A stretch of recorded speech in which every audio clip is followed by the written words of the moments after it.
We are in the dog days of summer. It is hot in Fort Collins, but I was talking to somebody that lives in Austin considering a move here to Fort Collins, and it's 104 degrees with no cooling down.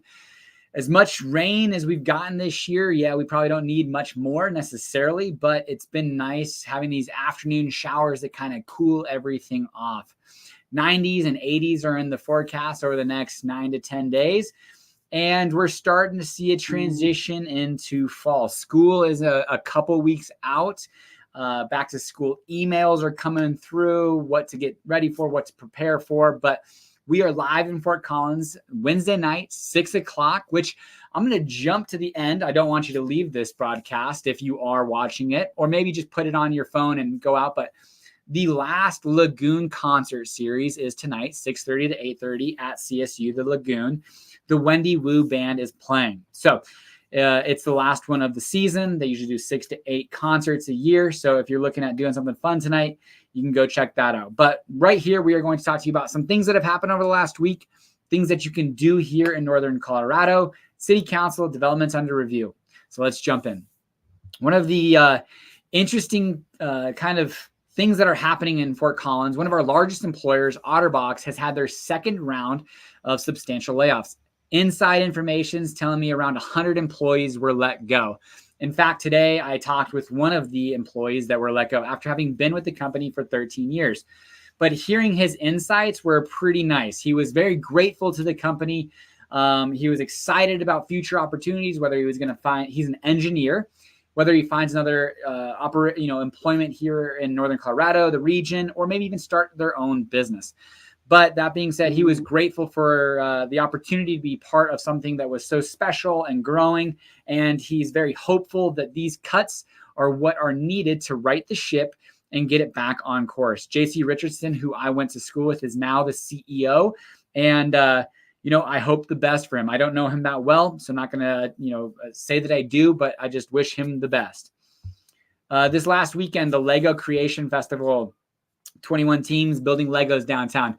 I don't know why. I never was necessarily into Legos, but I kind of hope my kids are, because I would love to build some with them. I think it really gets the brain going, but it's always fun to see, downtown and that the square being used for these public gatherings and opportunities for people to get together for unique niches and skill sets and games and fun for all ages. And talking about kind of things to do in Fort Collins, the Palisade peaches are here. A lot of farmers markets are going to carry them. The Peach Festival, August 19th. Let me confirm that real quick. August 19th, and it's going to be from 11 a.m. to 7 p.m. at the Civic Center Park downtown. Peach beers, pies, peaches, peach everything all day long. It's excited. Man, we've got some peaches from Costco, not necessarily the Palisade. I don't believe, actually, maybe they are. I don't think they are, but they are just amazing. They sit on your counter for a couple of days, and you cut into them, and they are about as ripe as they get. I watched the Seinfeld the other day, and the joke was, the peaches are here, and they're here for about 2 weeks. Well, it's more like a month. We get a month of good peaches, and then it starts to kind of go south, get grainy and not so awesome. But Palisade peaches are here. Head to your farmer's market if you are looking to get some peaches. Let's see here. There's a few projects come in. Last week, we talked about the Saunders development that's going to be going north of Maple Hill, right around 400 residential units, commercial on 2 acres and things of that nature. Well, there's another development that's going through the process right now, 600 housing units at the corner of Suniga and Timberline, I believe. Sorry. And it's just north of the Vine, and they're going to continue to add housing in that area. That LeMay overpass has been an absolute game changer to that area, and we'll continue to see development in there along those areas. So a 635 unit project, Additionally, Odell and Hartford Homes are going through City Council right now, 140 unit workforce condo living that is going to be anywhere between 45 to 80% of the household income, restricted affordable housing. So that's going through this project right now. We just saw an affordable project come online this year at 140 Oak. I believe it's for rent, not necessarily for purchase, but it looks like these are going to be for purchase. Hartford Homes, local builder, Landon and his family, Landon Hoover, Gary Hoover, started that Hartford Homes. They're building. So local builder, hope they do a great job and provide a great product. It's awesome in that area. It's very bikeable. Pooter Trail is right there. Odell, kind of Lincoln Avenue, just really quickly you can get to downtown, buses, all that good stuff. So again, density is going to come in and around Old Town. Things that you could do is July 28th through the 6th is it's Celebrate Colorado. So it's down in Denver, governor's office. There's going to be lots of different things you can do there throughout the week. Let's see here. Love Our Trail pickup every month. Spring Creek, there's a group that gets together. They go and pick up trash in and around Spring Creek Trail.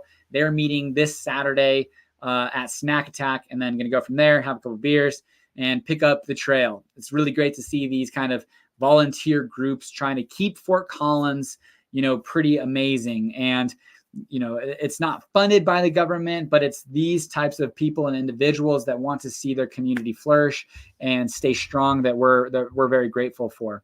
My team and I were getting together. We're going to go do some volunteering. One of my first volunteering, because I've always kind of pushed back on right now is just not the time of my life.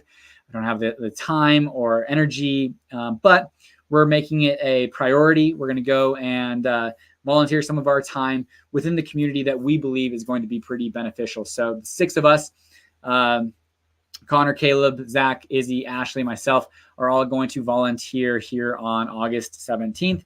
Excited to do that. Every Friday, you can actually go on an Estes Park half-day trip, visit Fort Collins, kind of puts it together. They go up the Thompson River Canyon, and they look at the Stanley Hotel. So that's once a week on Fridays. There's a group that goes up there. There's one other thing that I wanted to talk about. Yes, the Lagoon series. Again, that's going on 6:30 to 8:30. It's 6:07 right now. So by the time you're done watching this, if you're looking at going and doing something fun, you can absolutely do that. City Council had a work session. Interesting to watch. Basically, what they were talking about was ballot initiatives. The language that's going to go on the ballots to you, the Fort Collins citizen that could potentially vote on these taxes, that because we have shortfalls in climate, transit, housing, parks and rec, how are we going to address these shortages?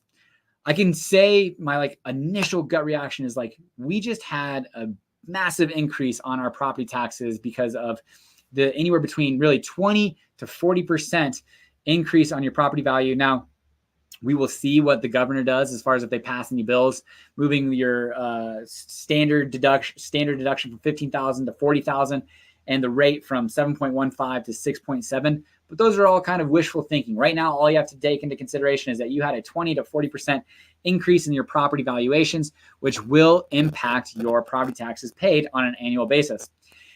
And they're talking about having an increase of property taxes by way of increasing the mills that they'll charge anywhere between 3 to 5. They started the meeting out discussing a 5 mil increase specifically to fund the Parks and Rec shortfall.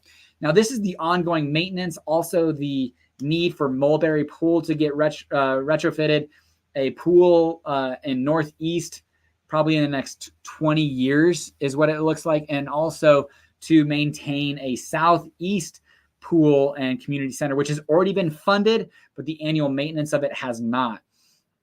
In addition to the 50 plus parks, trails, things of that nature that are starting to age out, and the assets, the slides, all that kind of stuff needs to be maintained, tennis courts, all that good stuff that we love here in Fort Collins. And I have talked to Mike Calhoun and Darren Atterbury, the previous city manager, who have both agreed that we do have shortfalls there. But we also have shortfalls in our climate action of trying to get to 80% reduction by 2030 and full carbon neutral by 2050. Our transit plans, affordable housing.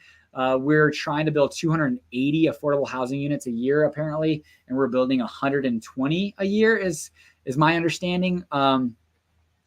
these are all great things to have. Fort Collins is an amazing place. It does come at a cost. And where is government's, responsibility and us as a population? And where's capitalism versus, government? I mean, you could go on and on, but ultimately it will be put to you if you are a citizen of Fort Collins, because they're going to get down to really two different things that are going to be on the ballot. A $3 million increase specifically for affordable housing.